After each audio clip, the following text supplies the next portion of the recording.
The North Atlantic during the Second World War was not a sea so much as a living graveyard, an expanse of water that swallowed steel, men, and hope with equal appetite. Convoys crawled across it like lines of ants in a hurricane, escorted by destroyers that trembled under the constant expectation of death. The Royal Navy, burdened with the impossible task of protecting every merchant ship from the unseen eyes of German U-boats, learned that survival in that endless ocean demanded not only strength but imagination. And so came one of the strangest, most desperate ideas of the war: to make the ice itself a weapon, to turn nature's indifference into deception. It began quietly, almost absurdly, among officers stationed near the Greenland patrol routes, where the weather was cruel and the fog could hide an entire fleet. The British had noticed how German reconnaissance planes mistook floating icebergs for ships in the distance, reporting convoy there were none. Someone, no one remembered exactly who, proposed to reverse the confusion,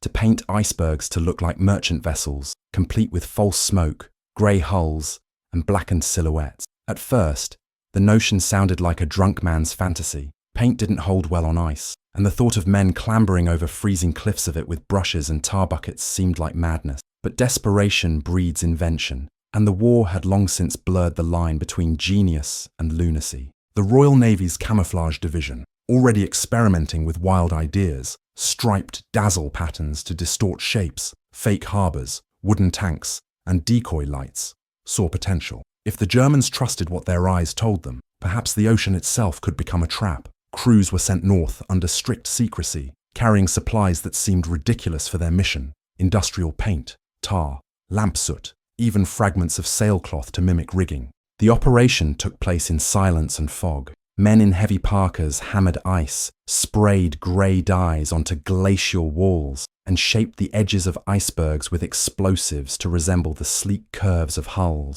When dawn broke and the mist drifted just right, the sight was uncanny. A convoy of ghost ships glided across the horizon, hulking, silent, gleaming with an eerie realism that made even the British look twice. It wasn't long before German spotters fell for it. Reconnaissance pilots sent frantic reports of Allied fleets moving through forbidden zones, prompting submarines to swarm toward nothing but frozen monoliths. Torpedoes were wasted. Depth charges exploded into emptiness. One commander, writing later in frustration, described phantom targets that seemed to dissolve the moment his periscope surfaced. The British censors deleted most mentions, but word leaked in whispers, spreading among sailors on both sides. The Royal Navy had conjured ghost convoy. Men began calling them the ice fleets, vessels that sailed without crew, haunting the Atlantic like cold spirits of vengeance. For those who knew, the truth carried a strange poetry. War had always been a theatre of deception, but this was something primal, almost mythic. Men painting the bones of the earth to fool one another, using ice and shadow as weapons. The line between reality and illusion blurred until even the sea seemed complicit. Under the aurora, the fake convoys shimmered with a surreal beauty, the paint reflecting faint greens and blues, as if mocking the madness of mankind. Pilots flying overhead swore they could see figures on deck, black silhouettes moving among the frozen bulwark. Superstition grew fast. Some said the ice remembered the dead of previous sinking and took their form to lure more souls into the deep. Others believed the ghosts of sailors themselves guided these spectral fleets, laughing at the Germans' confusion. What mattered to the Admiralty was that it worked. Convoys slipped by unnoticed while German U-boats wasted days chasing echoes. And as the months passed, the strategy evolved. Wooden decoy ships were towed alongside icebergs to complete the illusion. Smoke generators added realism, and radio interference made false signals dance across the waves. The Atlantic, once a flat map of patrol routes, turned into a labyrinth of uncertainty. Nothing could be trusted. The Germans began to doubt their own instruments, suspecting that every shape was a lie. That doubt, that hesitation, was worth more than any torpedo. It gave the Allies what they needed most: time. Yet there was something deeply unsettling. To those who painted the ice, the work felt almost sacrilegious. They were altering nature's purity, turning frozen beauty into a mask of war. The men joked, but their laughter was hollow. Standing among those icy giants, surrounded by silence and frost, they could feel the weight of what they were doing. Each brushstroke was an act of deception, but also of defiance. Against the vastness of the sea, against death itself, they painted illusion, and called it survival. Some of them returned home years later and could not look at ice without remembering the shapes they'd made, the fake decks, the painted shadows, the cruel trick of hope drifting across the water.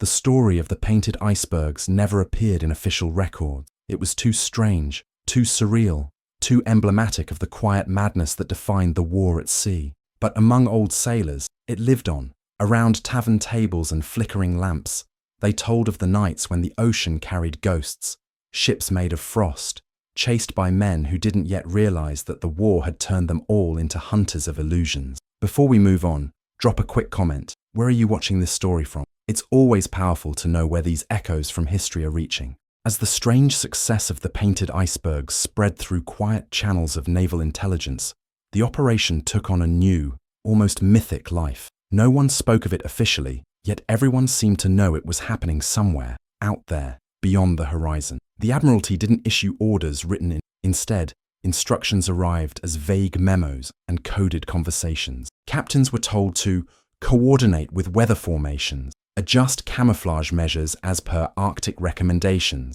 and other phrases that meant one thing to those in the know: keep the illusion alive. Secrecy was the oxygen of the effort. Even the men who executed the work didn't know how far their deception had reached.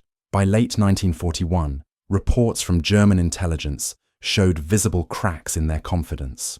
Submarine crews complained that their targets moved unnaturally or appeared larger than any known tonnage. Some U-boat captains became paranoid, wasting precious torpedoes on shapes that dissolved into spray. The Kriegsmarine's analysts, confused and humiliated, began questioning their own reconnaissance. That was the true genius of the plan. It didn't just waste ammunition, it wasted morale. Men who doubted what they saw hesitated to strike, and hesitation was death in submarine warfare. The Royal Navy didn't have to fight every battle to win it. Sometimes it only had to make the enemy fight ghosts. But deception has its cost, even for those who create it. On the ice, far from warmth or sunlight, the men who painted those towering glaciers began to feel the psychological weight of what they were building. They were engineers of fear, artisans of lies. Days bled into nights without color. The Arctic winds screamed like something alive, and the fog reduced the world to a circle of grey that closed around them like a trap. Some of the sailors said that working too long among those icebergs could drive a man mad. You'd see movement where there was none, hear whispers in the cracks of ice, swear that the painted shadows looked back at you. They told stories of shapes drifting alone in the distance, old icebergs that had broken off and kept sailing with their painted faces, half melted but still carrying the illusion of ships. Ghosts, the men muttered. They're still out there. There were darker moments too. Once, a blizzard hit a detachment near the Denmark Strait, freezing several men to death before rescue arrived. Their bodies were found beside one of the painted formations, frozen against the fake hull they'd been creating. It was said that their faces were locked in expressions of awe, as if they'd been staring at their own creation in disbelief. The story reached a few officers in London who quietly suggested shutting the project down, but the Battle of the Atlantic was too brutal, too costly to care about sanity or superstition. As long as the deception worked, it continued. In the skies, reconnaissance pilots began using the illusion to their advantage as well. They flew lower and faster, timing their passes so that German observers would mistake the ghost convoys for real ones, drawing enemy planes away from true shipping lanes. The operation expanded like a shadow spreading over the map. In secret, new materials were tested, resin-based coatings that would last longer on the ice, dyes that reflected radar differently, even smoke pots that could simulate funnels burning coal. What had started as an improvised trick was evolving into a science of illusion, guided by desperation and refined by cold logic. Yet even as the plan succeeded, its architects were haunted by the ethical unease of what they'd unleashed. The war was already filled with deceit, false radio codes, inflatable tanks, dummy airfields. But this was different. This wasn't just fooling the enemy, it was manipulating nature itself, painting over God's own creation for the sake of confusion. Some called it brilliant, others whispered it was blasphemy, and still, the ships kept vanishing into the fog, while frozen silhouettes took their place. There was something almost biblical in that cycle, the living replaced by the inanimate, the warm by the cold. In the North Atlantic, truth itself froze and drifted. For the Germans, the nightmare deepened. The term Eisgeister, ice ghosts, began to appear in internal communications. Commanders warned their crews not to engage every target, to verify authenticity before firing. But by then, it was too late. Caution became paralysis. Hunters became fearful of their own senses. One U-boat was lost after firing on an iceberg and surfacing into a British ambush it had failed to detect. Survivors spoke of seeing ships that melted just before the explosion tore through them. Those few who returned brought back stories that intelligence officers dismissed as hysteria. Yet even the most skeptical among them began to avoid patrol routes near Greenland. Fear spreads like frost. It doesn't need proof to exist. Back in London, the Admiralty remained silent. No medals, no announcements, no record. Those who participated received quiet commendations and were sent elsewhere, their work buried beneath layers of secrecy that would never thaw. But in the pubs and dockyards of Liverpool, whispers persisted. Old sailors, fueled by rum and memory, would point to the horizon and say, "They're still out there, those ghost fleets, still drifting, still fooling whoever dares look too close." The younger men laughed, but not too loudly. At sea, superstition was just another kind of truth. In the end, the painted icebergs were less about deception and more about psychology. They changed the way men saw the war, forcing both sides to question their senses and sanity. The Royal Navy didn't just command ships, it commanded imagination. And imagination, once weaponized, is more dangerous than any torpedo. If stories like this move you, those hidden fragments of history that reveal the madness and ingenuity of war, subscribe now. There's more waiting beyond the fog, and the truth is colder than you think. The fog over the North Atlantic that night was so thick it felt like a living thing. Men aboard the destroyer, HMS Vanguard, could barely see 10 yards beyond the bow, and every sound became distorted. The groan of the hull, the creak of cable, the haunting wail of distant ice shifting in the dark. The convoy it was meant to escort had changed course hours earlier, but the Vanguard stayed behind to monitor one of the new ghost fields, where freshly painted icebergs drifted under cover of mist. The sea was silent, except for the rhythmic thud of waves. Beneath that silence, somewhere below, the hunters waited. At 0213 hours, sonar picked up movement, a faint ping, then another, steady, deliberate. The officer of the watch froze, listening. The pattern was too precise to be drifting debris. It was a submarine, and it was closing fast. Alarms blared through the ship, echoing like thunder across the steel corridor. Men rushed to their stations, boots hammering against metal, voices sharp and clipped. On the horizon, or what passed for one, the ghost convoy floated in eerie stillness. The fake merchant hulls, carved from ice and streaked with grey, seemed to glow in the fog like silent apparitions. Below the surface, the German U-boat U-273 was rising through the black water. Its commander, Oberleutnant Karl Brenner, peered through the periscope, trying to make sense of the shadows ahead. His breath fogged the eyepiece. He saw silhouettes, large, broad merchant ships, sailing slow and fat, perfect targets. He whispered to his helmsman, "Convoy, bearing northeast." The crew readied torpedoes, adrenaline pulsing through the narrow steel corridors. Brenner hesitated only for a second before giving the order. Feuer! The torpedoes sliced through the dark, leaving trails of silver bubble. Seconds later, explosions erupted, but not the kind the Germans expected. The water roared as two of the torpedoes struck ice, detonating against the frozen walls of the fake convoy. Shards of ice flew hundreds of feet into the air, raining down like glass. The periscope's view filled with chaos. Collapsing towers of ice, white mist, collapsing shapes that looked like ships dissolving into steam. Brenner swore aloud, confusion twisting into panic. The men aboard the U-boat thought they had hit something alive, something unnatural. One shouted, "It's bleeding!"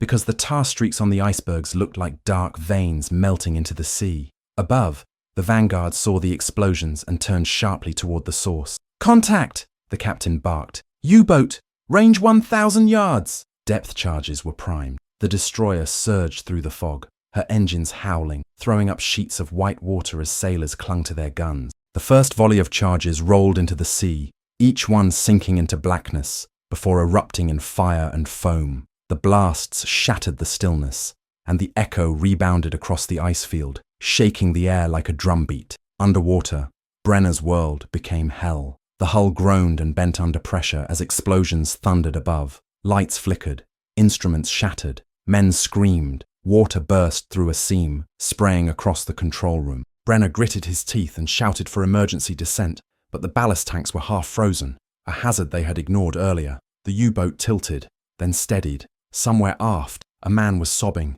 praying in the darkness.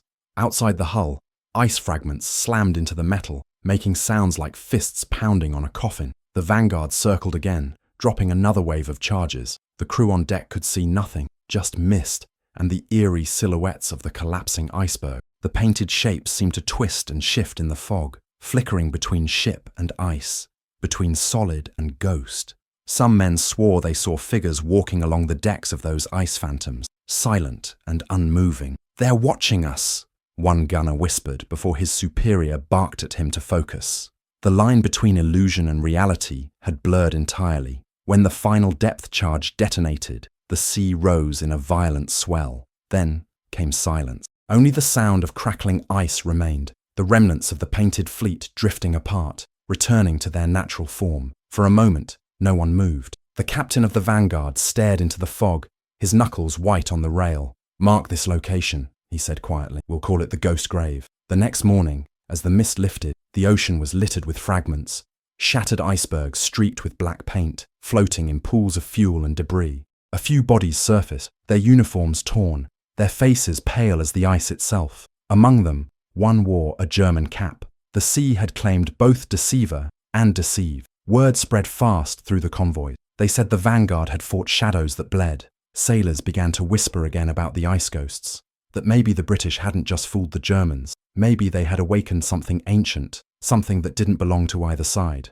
When the story reached the mess halls, it grew with every telling. Some said the Germans had fired at illusions so perfect that the sea itself had retaliated. Others swore they heard screams in the fog that night, not from men, but from the ice. Brenner's U-273 was never officially recorded as lost in that area. The Kriegsmarine archives list it as missing, presumed, sunk. The truth lay at the bottom of the ocean, buried under frozen silence.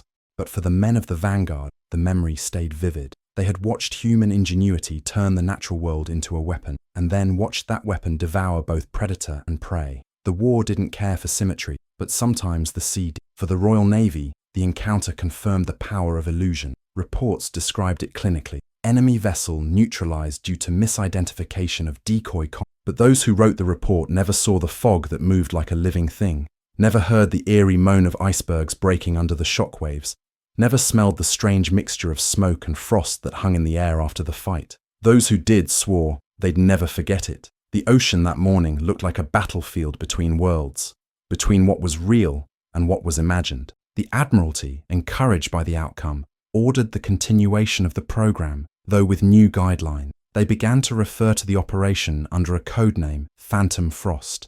It would never appear in official record. Even now, historians debate whether it truly existed. But sailors who crossed those routes in the winter of 1942 knew better. They saw the impossible, icebergs shaped like ships, painted in silence, drifting under a grey sun. They saw what war can do when it runs out of sanity, but not imagination. And so the North Atlantic kept its ghosts. Some were men, some were machines. Some were frozen illusions that refused to melt, reminders that in war, truth itself can be weaponized. By the spring of 1942, the ice fields had become a theatre of phantoms. The North Atlantic was a vast stage upon which illusions drifted and died, and every nation watching from the wings had lost the ability to tell truth from trickery. The Royal Navy's Operation Phantom Frost expanded quietly, its success hidden beneath the same fog that protected its ships. More convoys slipped unseen through German lines, shielded by illusions that glimmered in the mist. To those in London, it was evidence of strategic brilliance. To those at sea, it was something else entirely, something unsettling, as if they had disturbed an ancient equilibrium between man and nature. HMS Vanguard, still scarred from the encounter that had shattered the iceberg fleet weeks before, returned to port in Liverpool for repairs. Its hull bore faint white stains from the ice, as though the ghosts of the painted bergs had clung to it. The crew carried something heavier, a silence that followed them from ship to shore. Some men refused to speak about what they had seen that night. Others told their families only fragments, vague stories about fog and false ships, and things that shouldn't have been possible. Their captain, a pragmatic man named Redding, wrote in his private log that he had begun to dream of shadows moving beneath frozen water, and of icebergs that bled when struck. "War bends reality," he wrote, "but this breaks it." Meanwhile, in occupied France, deep within the bunkers of the Kriegsmarine's Atlantic Command, a different kind of silence took hold. Reports from returning U-boats were filled with contradictions. Some claimed to have engaged Allied convoys that vanished in seconds. Others insisted they had seen merchant vessels transform into slabs of ice. Commanders dismissed these tales as the ravings of men driven mad by pressure and fear, but the number of similar incidents kept growing. German intelligence began to suspect a new Allied technology, perhaps smokescreens or radar interference, yet no one could explain the visual illusion. In private meetings, officers whispered a new word with unease: Eisgeister, the ice ghost. One of the men haunted by the phenomenon was Oberleutnant Karl Brenner's former colleague, Kapitänleutnant Helmut Krüger, commander of U-476. Brenner's disappearance had shaken him deeply. The two had trained together before the war, shared the same barracks, even courted sisters from Hamburg. When Brenner's U-boat failed to return, Krüger swore privately that he would find out what had happened. In March, his submarine departed from Lorient with orders to patrol the same region near the Denmark Strait, where the ghost fleet had last been sighted. The crew was nervous from the start. Even the most hardened sailors spoke of omens. Strange echoes on sonar, lights that followed the boat at night, disembodied voices carried through the hull. Krüger laughed them off, but in his own heart, doubt had begun to fester. On the fifth night of patrol, fog rolled in thick as wool. The sea was unnaturally still, the kind of silence that precedes catastrophe. At 0140, the hydrophone operator reported propeller sounds ahead, slow, heavy, like a convoy. Krüger ordered the periscope raised. Through the lens, he saw them, 5 large ships, moving in formation, their hulls painted grey, faint smoke rising from their funnels. His breath caught. "We have them," he said. "The British bastards are back." The crew scrambled to battle stations, torpedoes loaded, depth calculated. The ocean felt alive with anticipation. But something was wrong. The ships didn't behave like ships. They drifted too evenly, too quietly, their reflections on the water slightly distorted. Krüger blinked and adjusted the scope. For a moment, he thought he saw ripples in the hulls, as if the steel were melting. Then, in an instant, he realized there was no smoke. The funnels were empty. The vessels were cold. Ice, not metal. His stomach tightened. He whispered, "Brenner." Before he could react, the sea erupted. British destroyers, hiding behind the fog, had been waiting. Depth charges rained into the water. The first blast threw Krüger against the periscope, breaking his nose.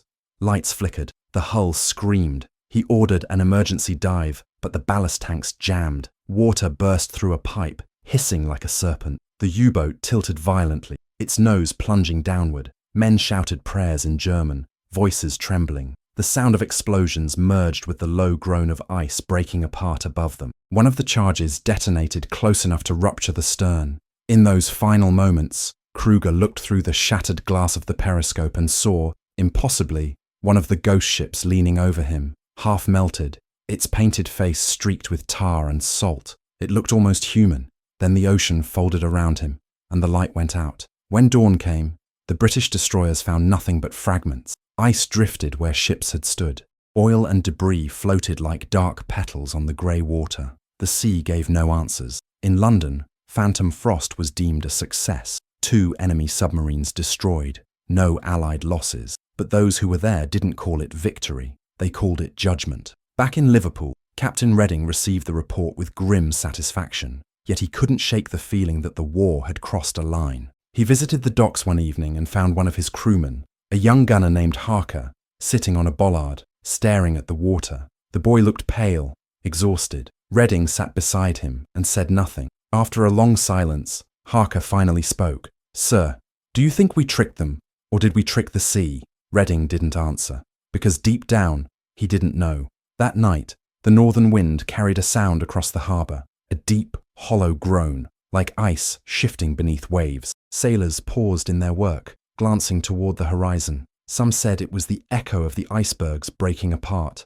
Others swore it was the sound of engines, ghost engines, running still, their captains lost to the cold. In a war where even truth was camouflaged, maybe there were things better left unpainted. The painted icebergs eventually melted, their false colours seeping into the ocean. The records vanished, the project buried under the classified dust of history. But the sea remembers. On certain nights, when fog settles thick over the North Atlantic, and the temperature drops low enough to bite. Sailors still report seeing faint shapes on the horizon, ships with no heat, no light, gliding silently through the mist. And so the question lingers, echoing like a depth charge dropped into memory. When the war teaches men to create ghosts, what part of them must die to make it possible? Tell me what you think. Do you believe the ocean ever forgets what men make it hide? Comment below with the words, "The sea remembers." When the war turned its focus south and east, the North Atlantic slowly emptied of its convoys and its ghosts.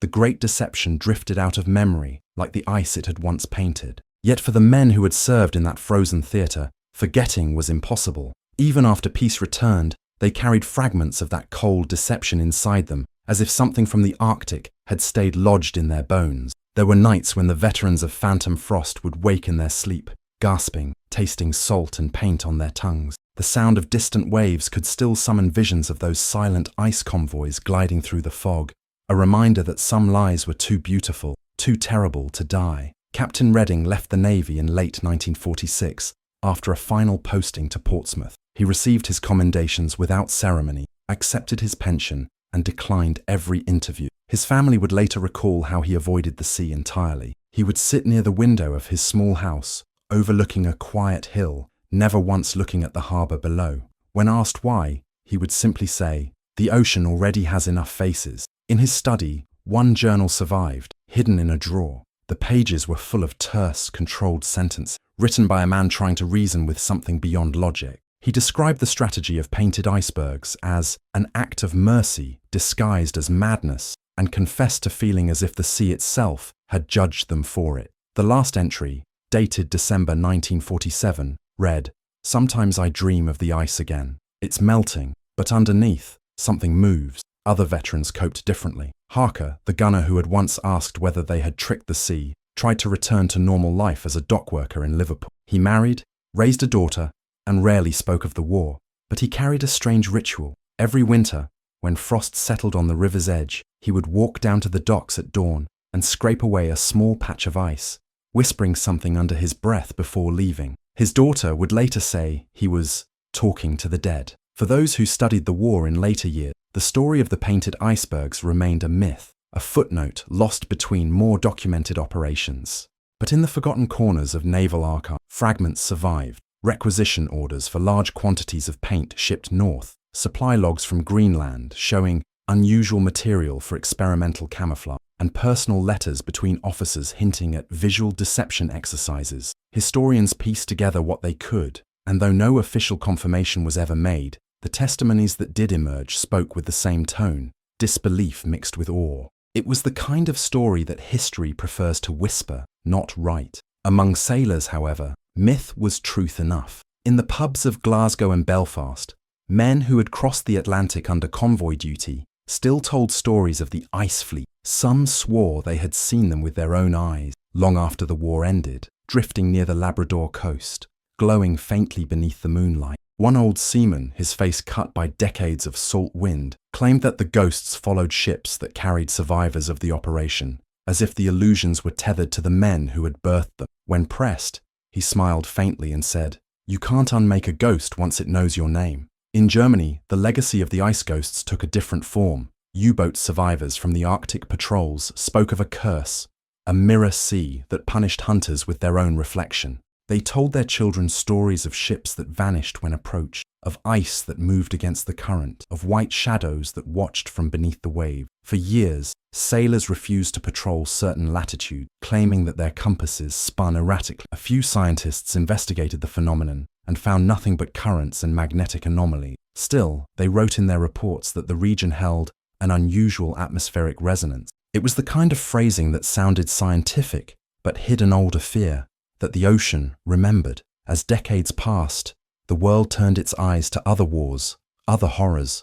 The story of Phantom Frost sank beneath layers of classified silence. The men who lived it died one by one, their memories dissolving like ice under sun. But the sea never forgets. Fishermen in later years spoke of strange shapes on their radar, echoes that appeared and vanished with no explanation. Icebergs in odd places, voices caught on radio static. At first, these were dismissed as technical faults, but they kept happening, always in the same stretch of ocean north of Iceland, the region once patrolled by the ghost convoy. To some, it was superstition. To others, proof. And to those few historians who looked deeper, it was poetry, the last ripple of a war that had reached even into nature's indifference. Because what had begun as a tactic had become something more profound, a reflection of humanity's hunger to deceive even the elements themselves. War had always demanded sacrifice, but here it had demanded imagination, that rare and dangerous thing that could outlast even death. Standing on the pier decades later, Redding's daughter once described the sea as quiet, too quiet. She said the air sometimes smelled faintly of tar and smoke after a storm, as if ghosts were still passing unseen. And when she looked toward the far horizon, she imagined that somewhere, under the same grey fog, fragments of her father's painted ice still drifted, nameless and eternal. Because maybe, she thought, some stories are not meant to end. Time, like the sea, has a way of erasing its own stories. But not all stories want to be erased. Some stay behind, buried not in documents or medals, but in the quiet spaces between memory and silence. The operation that had begun as a desperate act of deception became something larger, something that outlived its purpose. By the time new wars arrived, the last of the Phantom Frost veterans were old men. Their voices trembled when they spoke of those frozen days, their eyes drifting toward horizons no one else could see. It was not nostalgia that haunted them. It was recognition. They had learned too young that truth and illusion were twins, born from the same human need to survive. Harker was among the last to tell his story. It happened by accident, during a BBC radio interview about naval life in the 1940s. He had meant to speak only of convoys and comradeship, but when the host mentioned camouflage, something in him loosened. He described, in halting detail, the sight of the ghost convoy and the night the sea turned into a battlefield of illusions. The studio fell silent. Even the technician paused the tape. When Harker finished, he apologized, as though he had said something forbidden. The interviewer thanked him gently and asked if he ever regretted what they'd done. Harker's answer came after a long breath. Regret? No, but I wish we hadn't made the sea lie for us. The recording never aired, but someone kept a copy. Years later, when it surfaced in an archive, it became the only surviving voice of a man who had seen truth dissolve into mist.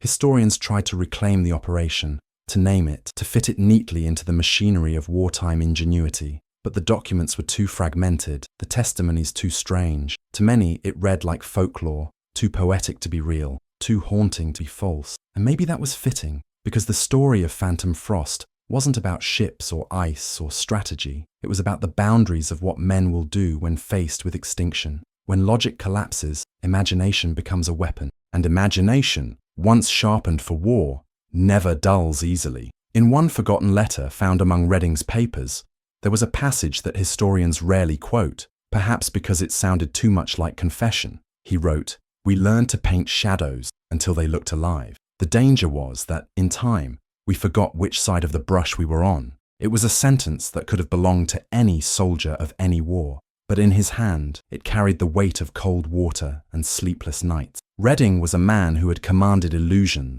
and discovered that illusions, once unleashed, command back. By the late 1960s, technology had changed the oceans. Satellites watched from above, radar could see through fog, and submarines hunted each other by sound alone. The old tricks of camouflage became obsolete. Yet, in naval academies, some instructors still mentioned the ghost convoys as a legend that carried a moral. Never trust what the sea shows you first. Young cadets laughed, calling it superstition. But when their training ships crossed the same northern routes, a few found themselves staring at the fog with unease, searching for shapes that weren't there. One report from 1973 mentions a strange mirage resembling a fleet of cargo ships off the coast of Greenland. It was dismissed as atmospheric refraction. Still, one line in the margin, written by an anonymous officer, read simply, "They're back." And then there were the fishermen. Every generation had its stories. Radar ghosts, phantom echoes, unexplained voices over shortwave radio. Some scientists tried to study these anomalies, mapping the sound signatures of icebergs as they cracked and melted. The results were unsettling. Certain frequencies produced echoes that mimicked mechanical rhythms, like engines turning over in the deep. The ocean, it seemed, had learned to imitate the machines that once disturbed it. Or maybe it was just memory, trapped in cold water. For the families of the lost German sailors, closure never came. The U-boat wrecks were eventually found, their hulls corroded, their stories untold. Yet, among their personal effects, divers recovered fragments that stirred new questions. A notebook page with a rough sketch of ships made of ice, a line in shaky handwriting, Sie sahen uns zuerst, they saw us first. It suggested that, at the end, even the hunters knew they were being watched by something older than war. There's a strange irony in how time turns horror into beauty. The Arctic routes where men once painted death are now silent, breathtaking in their purity. Cruise ships glide where destroyers once prowled. Tourists photograph icebergs that look like cathedrals, never knowing that decades ago, men painted those same shapes to trick other men into dying. The ghosts are invisible now, but they remain, not in the water, but in the idea that humanity once thought it could outsmart nature by impersonating it. And maybe it did, for a while, but the cost was subtle, invisible, and permanent. Every act of deception leaves a residue, not on the sea, but in the soul. The men of Phantom Frost learned that the hard way. They returned from the war victorious, but uneasy, like magicians who had seen their own tricks turn against them. They had proven that reality could be rewritten, but once you know that, you can never truly trust what's real again. Harker died quietly in 1979. His daughter scattered his ashes from the cliffs near Dingle, where the Atlantic stretched wide and endless. On that morning, the fog rolled in without warning, swallowing the horizon. She swore she saw a shape in the mist. Broad, grey, impossibly still. When the wind shifted, it was gone. She never spoke of it again. Perhaps the ghosts of the painted icebergs were never real in the physical sense. Perhaps they were metaphors, born of exhaustion, grief, and guilt. But sometimes, the things that men imagine most vividly are the ones the world refuses to forget. The ocean has room for both truth and memory, and sometimes it doesn't bother to separate them. Decades after the last man who painted ice had died, the war that birthed those illusions faded into photographs and documentaries. What had once been secret was now memory, and memory, like fog, distorts as it drifts. Historians still argued whether Operation Phantom Frost had truly existed, whether the Royal Navy ever ordered men to climb glaciers with paint and tar and carve deception into nature itself. There was no proof left, only fragments, logs without signatures, requisition forms without explanations, myths retold too many times to remain whole. And yet, every so often, someone would find a piece of the past that refused to stay buried, a photograph mislabeled in an archive, showing what looked like ships frozen mid-scream, or a sailor's journal describing a fleet of silence, sailing through fog with no sound of engines.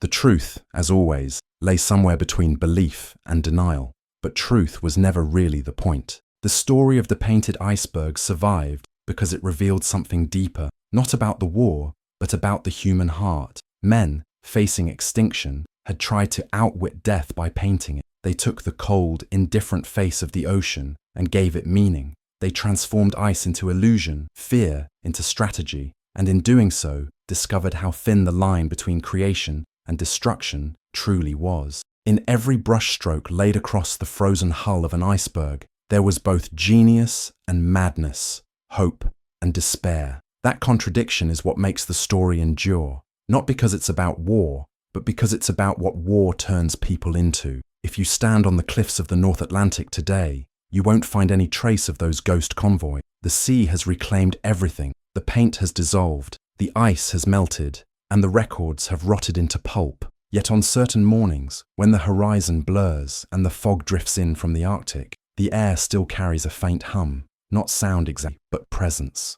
Sailors call it the whisper of the sea. Scientists dismiss it as atmospheric resonance, but those who have listened long enough swear they can hear something in it. The echo of engines that never existed, the breath of illusions that refuse to die. Maybe that's how the ocean remembers. Not through monuments or wreckage, but through repetition. Through waves that mimic the rhythm of the ships that once crossed them. Through wind that carries stories it was never meant to keep. The men who built those ghost fleets are gone, but their imagination remains, trapped in the same waters they once tried to command. Every new sailor who stares too long into the fog, every radar op who catches an unexplained blip, is brushing up against their legacy. The ghosts of Phantom Frost still drift unseen, not because the ice endures, but because the idea does. And maybe that's what frightens us most.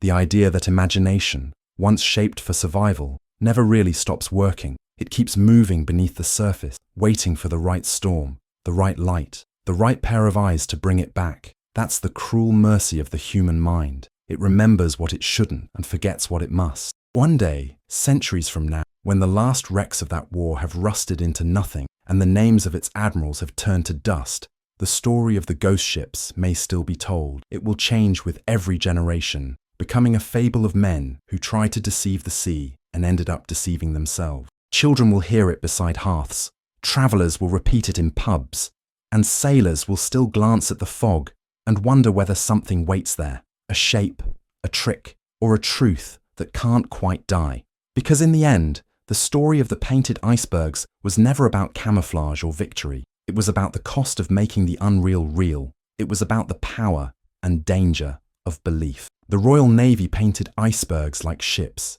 and the Germans chased ghosts, but what they really chased was a reflection of themselves, their fear, their faith, their hunger to control the uncontrollable. And when they found it, it looked back. The sea is quiet now, but not empty. Somewhere beneath that grey horizon, beneath the weight of water and time, the last remnants of illusion drift eternal, frozen fragments of a war that refused to end completely. Maybe that's fitting. Maybe history was never meant to be clean. Maybe it was meant to haunt. If stories like this one reach you, if you felt the cold, the fear, the strange beauty of what men will do when faced with darkness, then let it live a little longer. Like, share, and subscribe, so these forgotten echoes of history keep finding their way back to the surface, because some ghosts deserve to be remembered.